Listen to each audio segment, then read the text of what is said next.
Okay, so example 3, this is going to be our last example for today. I'm hoping that these 3 examples will be helpful and for you as you're studying for your exam and doing your homework. Alright, so example 3 says, water at the top of Horseshoe Falls, part of Niagara Falls, is moving horizontally at 9.2 meters per second as it goes off the edge and plunges 53 meters to the pool below. If you ignore air resistance, at what angle with respect to the vertical is the falling water moving as it enters the pool?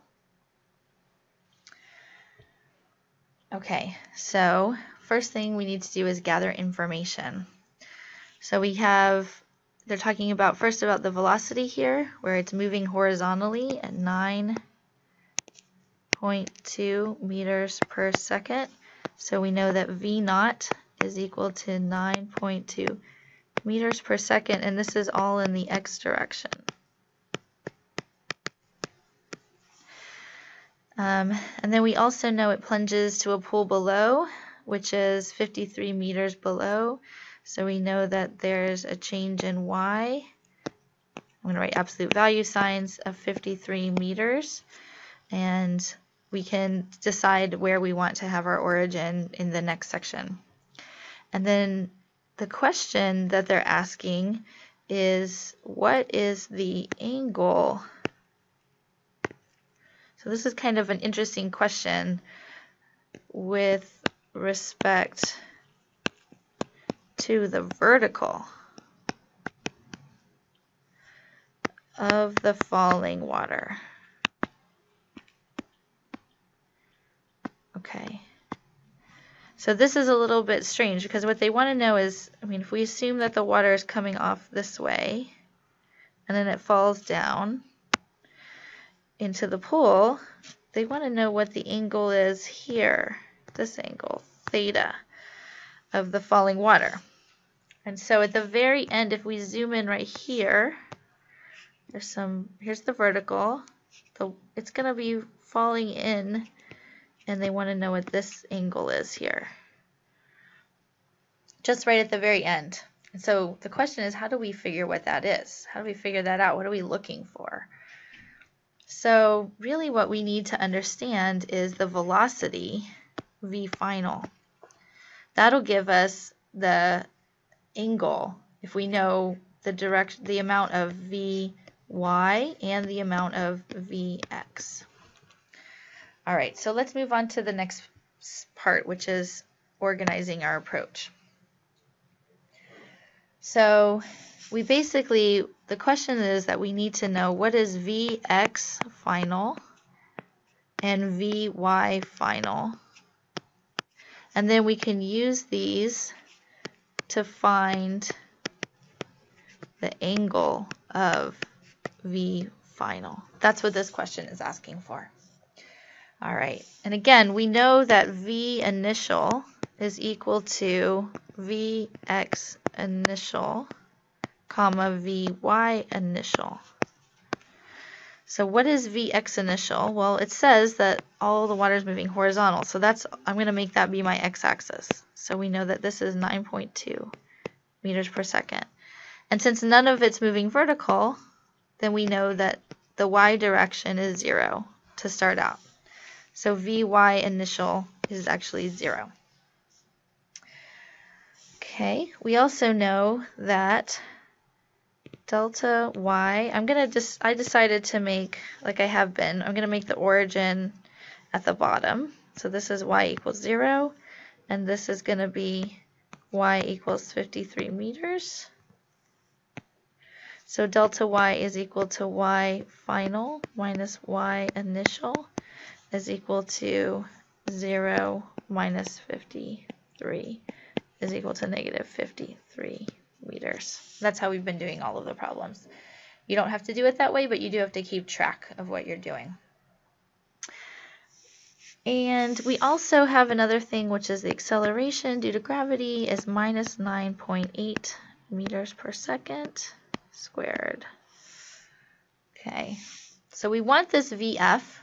We want VF for both the x and y direction. We're gonna we can just do a little thought experiment first of all. Let's just think about the x direction.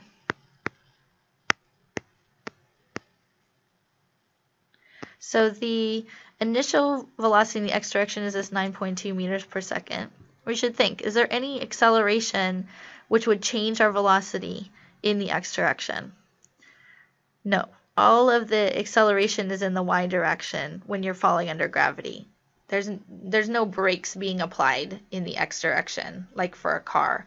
And so that means that the v is constant in the x direction, which implies that v final in the x direction is equal to vx initial, which is equal to 9.2 meters per second. Great, we already basically solved half the problem just in the organizing the approach. Okay, now let's think about the y direction. Okay, we have that the initial velocity is 0, but the final velocity is not going to be 0. The final velocity is going to be it's going to gain speed because it's accelerating. And it's going to gain speed going downward, which is the negative direction. So we expect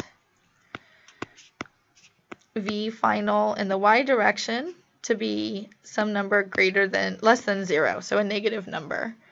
And the question is, how do we find this? Well, let's see. We have acceleration. Okay, so we have our knowns, our acceleration, v, y initial.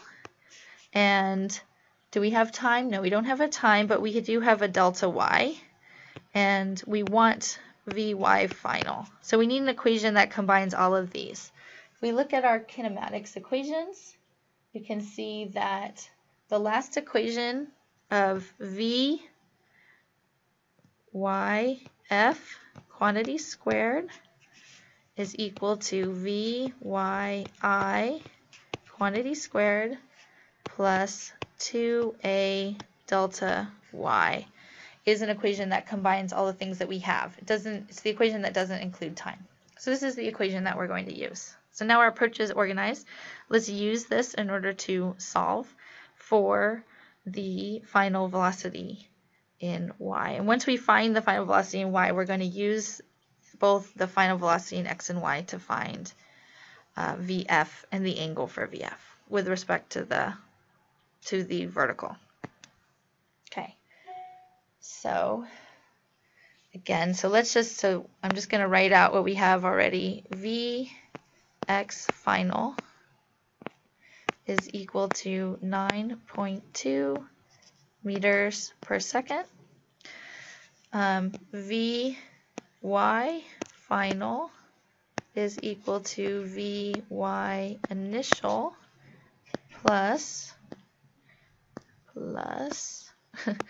2 times gravity, which is our a, and then delta y. And all of that is going to be under the square root sign.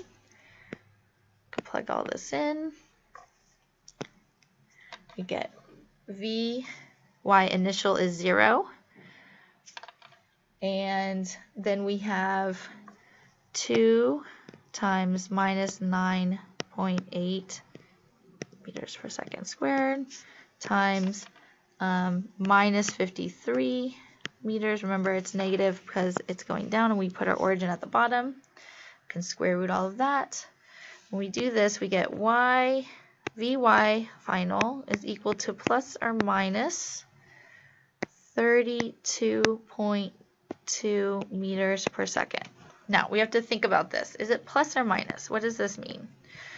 Okay, so if it's positive, then that means that the velocity is pointing upwards. If it's negative, it means the velocity is pointing downwards.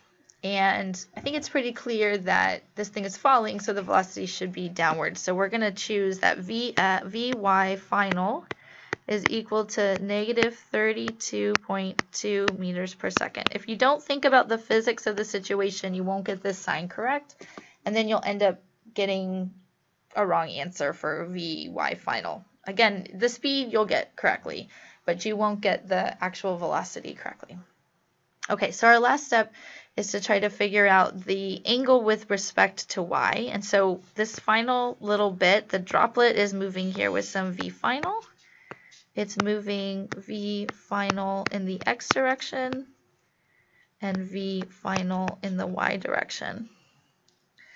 And normally we would think about, so in the angle we want is this angle here, theta, which is with respect to the vertical. That's specifically what it's asking, with respect to the vertical. And so we need to find this. And so what equation do we use? Well, we have this number and we have this number.